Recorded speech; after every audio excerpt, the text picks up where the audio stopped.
Welcome to Real Estate Investing Abundance, the show for busy, fulfilled professionals like you to learn how to develop financial independence built on solid, passive real estate investments. Now, here is your host, Dr. Alan Lomax. Hello, enlightened investors. Welcome back to the show. Delighted once again to be back with you as we take a look at the $1 million mistake that almost all investors make. With us today is Anthony Faso and Cameron Christiansen. Anthony and Christian are the founders of Infinite Wealth Consultants and hosts of the Infinite Wealth podcast. Anthony is a proud U.S. Army veteran and self-described recovering CPA. He has worked at the world's largest accounting firm and served as CFO of a chain of restaurants. After the 2008 recession, he realized that the solution to financial freedom would never be found in the latest Wall Street created financial products. Cameron, having been a small business owner for 8 years, was frustrated with investment solutions proposed by traditional financial advisors. This frustration is what led him to discover infinite banking and real estate investing. As a follower of the principles of Robert Kiyosaki, Cameron and Anthony help their clients to be financially independent. Cameron and Anthony educate clients on making sound financial decisions and coach them on investing in assets with certainty, control, and collateral. So, Anthony and Cameron, take us into the show, and I'll let you decide who can share an experience that helped you to be who you are today. Hey, Alan. This is Cameron here, and you asked about a formidable memory, and the first one that came to mind was actually, I don't know how old I was, maybe 8 or 9 years old, but we had went to a neighbor's New Year's Eve party, and everybody was hanging out. And just as kids, you kind of go do your own thing as kids do, kind of run around the house. And I remember I came home, and when I came home, I had some change in my hand, maybe 30 cents at most. And a lot of money, right? Yeah. And my dad goes, "Where'd you get that?" And I was like, "Well, I picked it up." And he's like, "Well, where?" I was like, "Well, at their house." And he goes, "What do you mean?" I go, "What do you mean?" I go, I just picked it up." And he's like, "No, we don't just pick things up." And so I will never forget walking back over to this neighbor's house at probably 12:30, 12:45 in the morning and knocking on their door and handing them back 30 cents and then getting my butt chewed walking back across the street as a reminder that we don't take things that aren't ours. And so that was one of my favorite memories of my dad. Uh-huh. Well, how about you, Anthony? I would say for me, what stood out when I was in my senior year of high school, I knew I wanted to go to college, and I also wanted to be in the military, but I wasn't sure which one I wanted to do first. And I remember being at the local university, putting in my application, and then I saw this young man sitting on a bench, and I didn't talk to him, so I really don't know what he was thinking. But in my eyes, like he looked distressed. Like just not happy. And I was kind of like, when I go to college, I mean, I didn't grow up with a lot of money. I mean, 30 cents, that's why I said 30 cents sounded like a lot of money to me. I worked all through high school, and I was like, you know what? I want to enjoy college. So I decided to go to the Army right out of high school. And then when I got out, I went into school, which for one, I learned a lot about becoming a man and being, having discipline, doing your work first before you go out and have fun.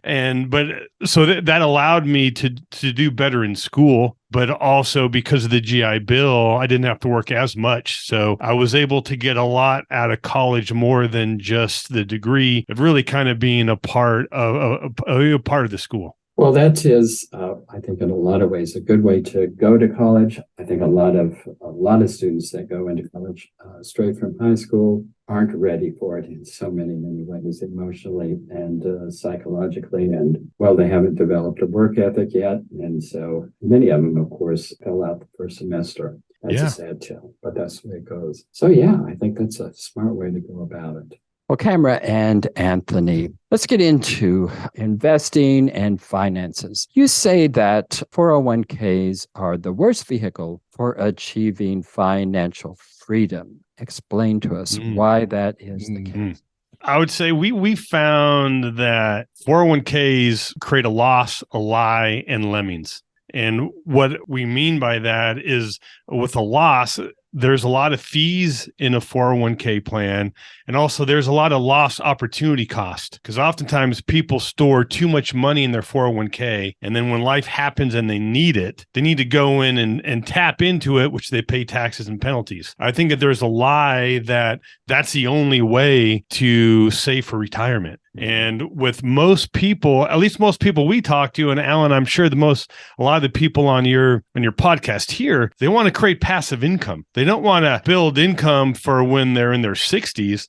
They want to build that income now. So maybe ideally they work because they want to, not because they have to. And that's partly like we follow a lot of Robert Kiyosaki, and just like with Cameron's shirt, it's the passive income is greater than the monthly expenses. Or I like to say, I want my pie to be bigger than me. And you can't do that inside a 401k. And the lemmings, meaning that you're just following the herd. You're not learning anything. People need to at least have some level of education of where their money's going, what's going to happen to it, and what's the risks. But that 401k, we're just throwing the money in there and we're just following like a lemming. We're following Wall Street, and we could literally follow them off of a cliff. Yes, you're not the first people who have mentioned this. In fact, most wealthy people and most people who are really watching their wealth are not investing in 401ks because of all of the issues that you just mentioned there. So it just isn't the financial vehicle that it is made out to be. Well, you talk about passive income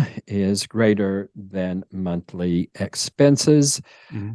Is that one way that you define financial freedom? I think everybody can have their own individual, what that defines or what that's meant to them. But for us, that's what we want to achieve. We want to, our goal is to still work and still contribute and do things. But ideally, we want to do it because we want to, not because we have to. And often, and maybe we can take jobs or spend our time in something that maybe isn't that financially rewarding, but it is emotionally rewarding. And in order to give you that freedom, that passive income is going to be a huge help. And financial freedom, Alan, when you sit down with somebody and you ask them enough questions and you get down to what the actual goal is, their goal is actually time, right? That's really what they're looking to do. And so to have that time to be able to go do whatever someone wants to do is you do need to have some sort of income, right? If it's not earned, it's got to be passive.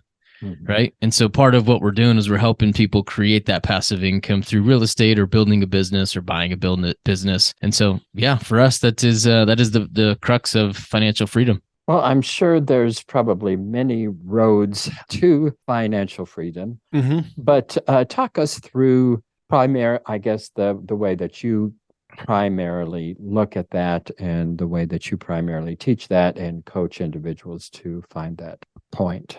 Yeah, the way that we teach it and coach it, right, is first thing that we want to do is we want to start with somebody's goals, Alan. We'd already talked about 401ks. A lot of times what people do when they start down this road of financial planning is they just seem to acquire accounts really for no intention other than someone presented it to them. And so that's a problem. So first thing we want to do is we want to start with somebody's goals. And I already mentioned that, right, if you dig deep enough, really what somebody's after is they want time. And so be able to do that, you do need to create some sort of income passively, right? Usually we start with earned and then we transition over to passive income. But the way that we found to teach that to somebody is really we take Robert Kiyosaki's idea in Rich Dad, Poor Dad, and we pair that with Nelson Nash's approach of becoming your own banker. And so really we take those two philosophies, we mash them together, right? And that's the approach and the education process that we walk somebody through. Well, you mentioned becoming your own banker. Explain to us what you mean by that. Well, what I would say in the simplest terms, what I would say, like for a lot of your listeners, they're probably saving up money systematically, or maybe they have a windfall. They put it but they're waiting for an opportunity. So while they're building up so they have enough capital or they're waiting for that opportunity, they got to store that cash somewhere. And where they're storing it is typically in a bank because it's safe and liquid. They want to make sure it's there when they need it and they're not going to lose it. And what they do is they take that money and they buy an asset. Let's say, for example, they buy a syndication. That syndication is going to produce cash flow. That cash flow has got to go somewhere. So they typically put it in the bank. And then Most people they want to buy more assets, so they save up more in the bank until they buy asset number 2.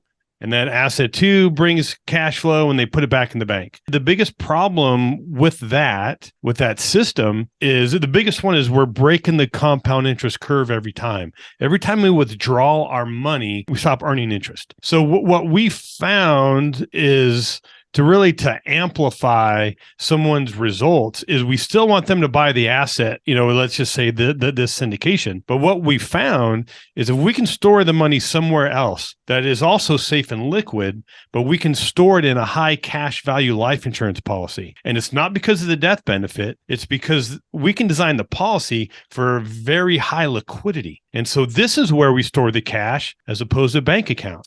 And so it's safe and liquid. But in addition to that, depending on what state you live in, it's also asset protected. Most states like Nevada, and I'm not sure about North Carolina, have 100% protection. So if you have some high net worth or high income listeners, they're probably worried about being sued, or maybe they're a doctor or a lawyer or some professional. We can just simply move the money from a bank and then into a special policy. And again, it's going to earn a higher rate of return. And the biggest advantage is where we can, instead of withdrawing the money and buying a syndication, we can leverage against the policy and buy that syndication. And by doing that, we never break the compound interest curve because the money inside your policy, we never touched it. We're just borrowing against it. So for the simplest terms, all we're doing we found is that by doing this, we're just moving money from one account, from really somebody else's bank, kind of to your own banking system. And in doing so, this will allow you to increase your returns, and we can also save money in taxes as well. Enlightened investors, if you haven't done so already, be sure and click that like button and also click that share so others can take advantage of the content. And finally, be sure to subscribe so you don't miss a single one of our upcoming episodes. Interesting concept. A lot of people think that this is just a scam. What do you tell people when you hear that? Great question. And Alan, I'm really glad you asked that because I guarantee you there's people driving the car that are thinking the same thing. There's high commissions, right? There's no cash value. I mean, it's a low return. And I will tell you, how many life insurance guys would come into my office when I had my CPA firm trying to sell me whole life or something. I'd look at it. It didn't make sense, right? But again, the way we design this, very different. In fact, first of all, the way we design it, there's going to be immediate cash value. Like a typical whole life policy, you're not going to have cash value to really year 3 and kind of year 5. But in our design, you're going to have cash value from day 1 that you're able to turn around and use. And in addition, the way we design the policy is very different. So our commissions are literally cut into third compared to what people are thinking when they hear about whole life. And it's not about all we're really trying to do is to replace the bank. So for this policy, we want to get real. It just needs to outperform a bank account, which it will do hands down. But when you throw in the ability to leverage and never breaking that compound interest curve, it just makes it even so much better. Mm-hmm. And to me, what really hit home was I needed to see the numbers, right? And that's the accountant in me. I appreciate theory, but I need to see the hard facts. And we actually have a video on YouTube that we're sending you the link for, where we actually do the math. Hey, let's buy an asset using somebody else's banking system. And then with the same money going in, same money going out, same asset, we just stored the money somewhere different. We can illustrate why and how we're going to have more money at the end of the day incorporating this concept. Alan, what I'd add there is that when I first was introduced to this idea, I started asking everybody that I knew about this idea. And as soon as you bring up life insurance, you get a whole lots of opinions. Mm-hmm. To be honest, there's very few facts that are associated when you bring up whole life insurance. And so I feel like I was lucky enough that I didn't listen to a lot of the opinions. The book that I read was Nelson Nash's Become Your Own Banker. And in there, he outlines exactly how life insurance works And the question that I would ask is, well, why doesn't this work? And nobody had an answer for me. Right. So then you keep on digging and you just start to look at this, and whole life insurance on a contractual basis has been around for almost 200 years. So that part of it works. The idea of borrowing against it, I guess you could say, is fairly new. But man, all you do when you get down to the facts is you just look at that kind of interest rate arbitrage is, hey, I'm borrowing at a lower rate at 5%, and I'm going to turn around, I'm going to invest in real estate at 10. You're always going to make money in that scenario. So that's what I would urge your listeners to do, is just stick with the facts, disregard the opinions, and they'll be fine. Well, with the commissions that come along with life insurance, I mean, what does it take about, I don't know, 5-6 years for you to break even, essentially, with, I guess, essentially a bank account? I would say there's a couple different ways to that we can design it. And oftentimes somebody's putting in a certain amount of money per year or per month. And by the time the cash value is going to equal your premiums, depending on a couple situations, that could be as early as 5, or it could be at 8, depending on some circumstances. Or we also have a design, because we work with a lot of real estate investors. A lot of times they have windfalls of cash. And so we have a design which is called a one and done, where we put one single deposit in there. No more premiums are required.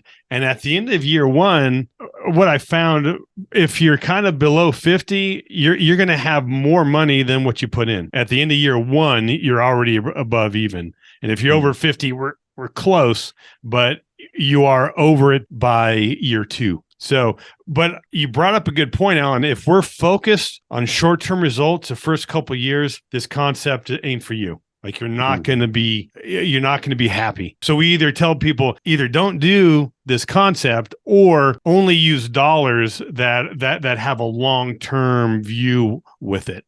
But again, we look at it mathematically. There is this slow start, just like you mentioned, but we're going to have a very fast finish. When we look long term, or even 10 years out, we will beat the bank hands down. But what a lot of people don't realize when they're in their working years, hey, I don't need death benefit. I don't really care about my legacy. But when you're in your 80s, your kind of priorities change a little bit. And especially when you're seeing your kids and grandchildren struggling. It's a little harder to buy a house, or college is so expensive. So to have this permanent death benefit which is really just ice on the cake, because we're not doing this for the death benefit. We're doing it to buy these assets. But at the end of the day, you're going to have this death benefit that you can do a lot of good with. And well, I mean, the compounded interest is really where the benefits really come in. And of course, compounded interest in whatever it is you're doing takes a few years for that to really begin to see the effect of it. And of course, once it really starts paying off, then it really starts snowballing. And whole life insurances are kind of the same way in regards to that. We've just got a few minutes here. So what is the $1 million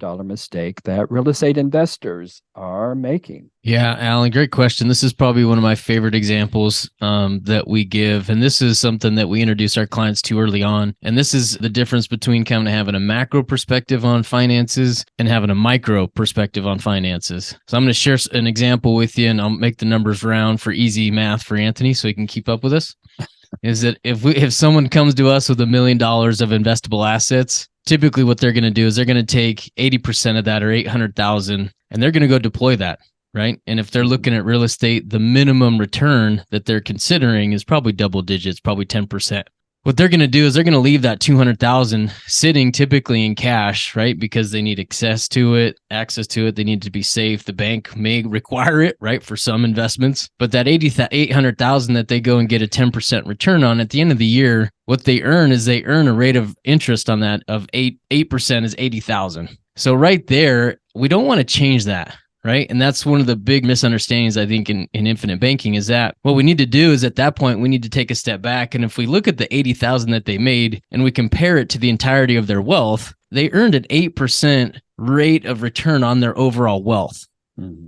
Right. So that part of it is not the issue. The issue is that 200,000 that's sitting there in cash, not earning anything. And so one of the things that will help them realize is that we need to take kind of an overall point of view at this, and we need to look at that 200,000. And if our goal is to be as efficient as we possibly can, is we need to get that 200,000 earning for us. And if you can take that 200,000 and just earn 5% over the course of 1 year, that's an additional $10,000 in return. And if you add that to the 80 on the previous example, now we've got 90,000 that we earned, and we've taken the overall return on someone's wealth from 80,000 to 90,000, but in interest rates, that's from 8% to 9%. If you take $1 million and you run that out over a 30-year period, Alan, you end up right at $1 million.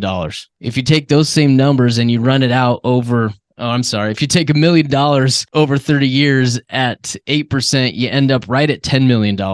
If you take $1 million and you run that out over 30 years at 9%, you actually end up with $13.2 million. The difference between that 1% rate of return ends up being very large, right? We call it the $1 million mistake because it sounds really good. The reality of it is that somebody's making a $3 million mistake. And so what we're going to do, right, is what we help clients with is we take a macro perspective on their finances. We get that cash working for them. And that's just really, really easy. That's like the low-hanging fruit to get an easy $3 million return in someone's portfolio. Well, Anthony and Cameron, tell our viewers and listeners how it is that they can get in touch with you to take advantage of your services. Alan, they can find us. Our website is infinitewealthconsultants.com. We also have kind of a link tree. I'll give that to you so that you can add it to the show notes, but that's got all of our website, social media contacts, our YouTube channel. And then we also have a podcast, Infinite Wealth Podcast. Half of those episodes of the podcast are going to be Anthony and I talking about the good and the bad of kind of our strategy. And the other half of it is going to be us highlighting kind of investment opportunities that, maybe some people just haven't heard about. But additionally, also as kind of a thank you for having us on, Alan, is we do have an online course and we typically charge $500 for access to that. But as a thank you for having us on, what we'll do is we'll give you, your listeners, a link that they can get free access. And so where they're going to want to go is infinitewealthconsultants.com/Steed Talker. If they go to that page, they exchange their email, and then that'll give them free access to our course. And they can go in there, they can look at some of the case studies, they can look at some of the facts and the numbers that Anthony was referencing earlier. There's not going to be anything salesy. It's all going to be just numbers based. But in there, if you guys get in there and you want to talk to us, there's a link you can schedule a meeting with us. So we'll get you those resources, Alan. Well, that is excellent. And it has been wonderful talking with you, Cameron and Anthony. Thanks for being with us today. Make it a fantastic day. Thanks, Alan. Take care. Enlightened investors, don't go yet. I have just a couple of quick requests. You know the drill. Like, share, and subscribe. But we also need your help to build our audience, so please go to your favorite podcast app and leave us a 5-star rating and review. I'll be most grateful.